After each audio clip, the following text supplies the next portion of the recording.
never beat around the bush. She'd built this company from the ground up and expected nothing less than the absolute best. That's how I became her right hand. She demanded, and I rose to the occasion. Over the last 5 years, I'd proven that I delivered, every time. Perfection, professionalism, and punctuality. The 3 Ps that were Nadine's mantra. Of course. Really, there was no way for me to prepare. I had no idea who I was meeting with, what type of event it was, or how much time this would take. But I'd never tell Nadine that. Good. I want you to take special care of these clients. They're important and need to be treated with the utmost care and discretion. She tipped her glasses down her nose, gazing at me over them. They're our top priority as a company. Anything you need, you let me know. If they want you to paint the sky purple, you make damn sure you get it done. Understood? Nerves tingled in my stomach. Whoever these clients were, they were big. You know you can count on me. That's why I assigned them to you. She handed me a manila folder from her desk. There wasn't any writing on it or any indication of what I was getting myself into. She narrowed her eyes at me. Everything else you've been working on has been handed off to other planners. You are to work on nothing else. If this goes well, we can expect a whole new level of clientele. I fought the urge to look in the folder. I was so anxious about who I was going to be working with, but I didn't want Nadine to know. I betrayed my usual self-control.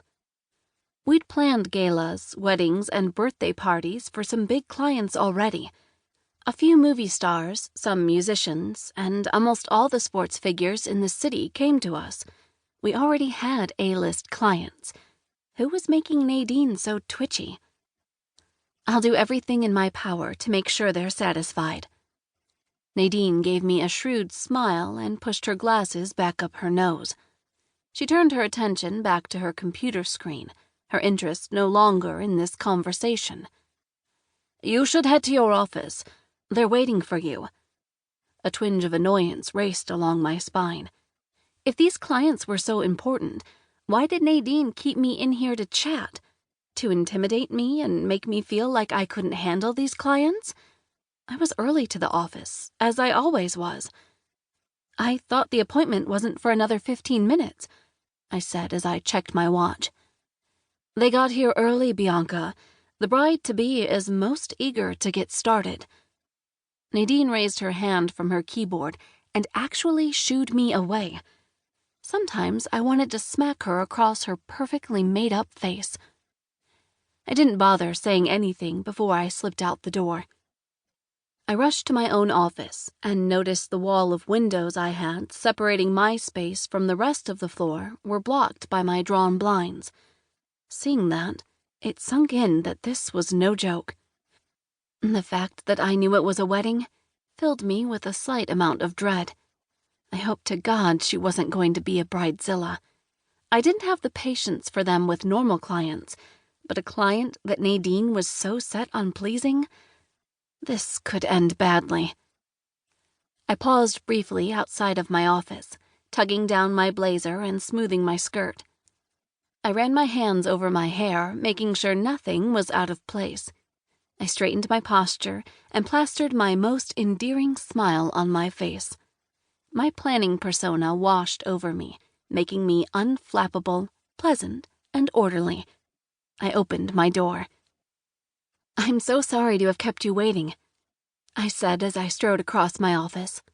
My eyes connected with the female sitting across from my desk, and I steeled myself. This client wasn't just a big name. She was the name. And then I was leveled by the freight train that was my past. Part 1. Before. Chapter 1. Age 14. I shifted the package under my Christmas tree as I waited for Nash to show up. He was leaving tomorrow to visit family in Erie, so we were exchanging our presents tonight. I'd worked really hard to save up for his gift, and I couldn't wait to give it to him.